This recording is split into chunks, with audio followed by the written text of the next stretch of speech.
Hello and welcome to Film and TV Reviews. I'm your host Grant Burton. You can follow me on Twitter and Instagram at @the_Grant Burton. Or in the meantime, I'd appreciate it if you subscribe, give me a thumbs up and leave some comments and feedback down below. As you can probably see by the slideshow next to me, which is here, here's the slideshow. I am reviewing Fear the Walking Dead Season 4.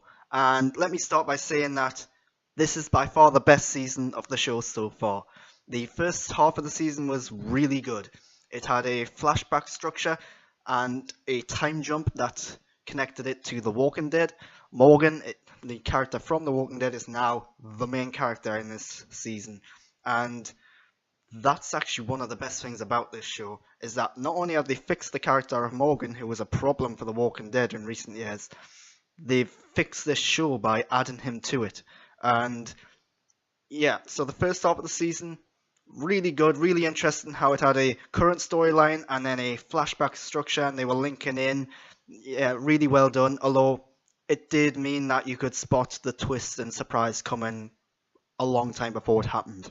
The second half of the season does struggle a bit. It falls into the same trap that The Walking Dead fell into a couple of times, in that the characters were separated by an event and then you've got individual episodes focusing on one or two at a time, meaning that things feel a little disjointed and it loses its momentum. Although by the end, the final 2 or 3 episodes, everyone does come together again and it builds up. But the problem is that the ending, quite frankly, the ending of the season is just a little stupid.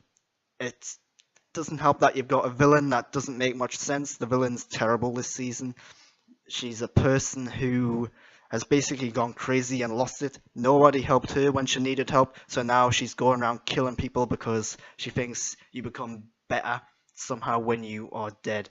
And yeah, really bad motivations, really bad development on the villain, and it's mostly the villain's fault that the season falls flat, and they try to come up with this convoluted story where, I don't want to spoil it, but basically one character has to do something to save other characters.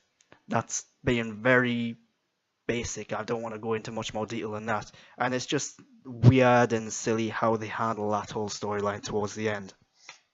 So yeah, first half great, second half not so much, but overall I would still say it's the best season of the show so far. And I would actually say it's better than some of the recent seasons of the main show as well. So if you're a big fan of The Walking Dead, this would be a really good jumping off point to join Fear the Walking Dead if you haven't already. It's very different from what it was when it started off. And you can tell that mainly by the visuals, because this is a really good looking show.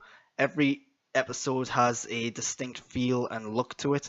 The cinematography is brilliant. It's darker, grittier.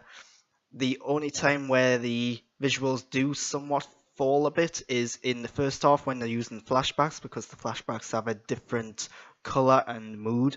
So it's good, it's just not as interesting as the modern day stuff, which very reminiscent of like The Road, if you've seen that film, or if you've played the video game The Last of Us, very reminiscent of some of the visuals in that video game.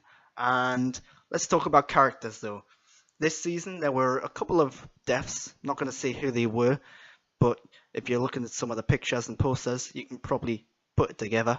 And one of them was a good character, I thought, but we didn't need that character anymore. The other one was a bad character and probably the biggest problem with the show, and really, really good decision to kill off that character. The show benefits a lot from that. And this show introduces some new characters as well. I would say all of the new characters in this show are really good. Some of the best characters in The Walking Dead.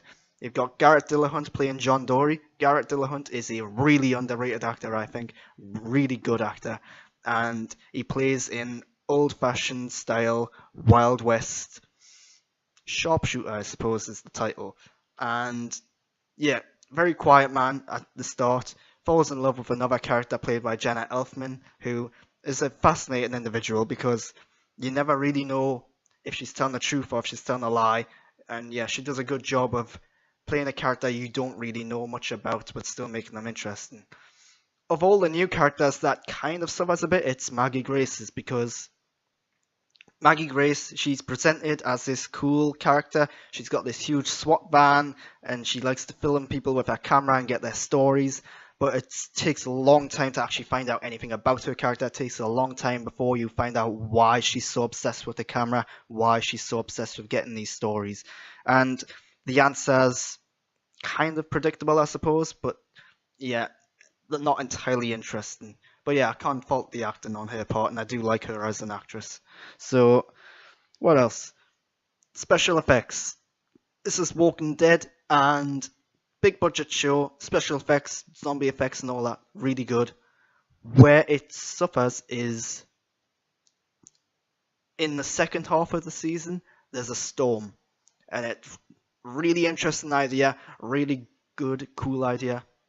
The problem is these special effects just don't hold up for the storm. You can see where they've had budget limitations and so on, and yeah, often the storm comes across as a little silly and cheesy, especially when you're seeing wind and rain being thrown around and tossed around and so on. People literally being lifted off their feet and dragged around by this huge stormy weather. But then in the background, the trees are standing still. Yeah, that's the one area where it suffers a bit. But I like how they tried it, and yeah, the actual idea of it was good. So yeah, that's all I've got to say about Fear the Walking Dead. Really good season, best season so far, better than some of the recent seasons of The Walking Dead. If you're not watching it, now's really the time to jump in because it's got some really good characters. Visually, it's stunning, and yeah, I really enjoyed it. Thanks for watching though. In the meantime, I'd appreciate it if you gave me a thumbs up and a subscription and leave some comments and feedback down below. If you liked me, well, I really appreciate that too. You can follow me on Twitter and Instagram at @the_Grant_Burton. And that's all I've got. So until next time, thanks for watching. I'm out.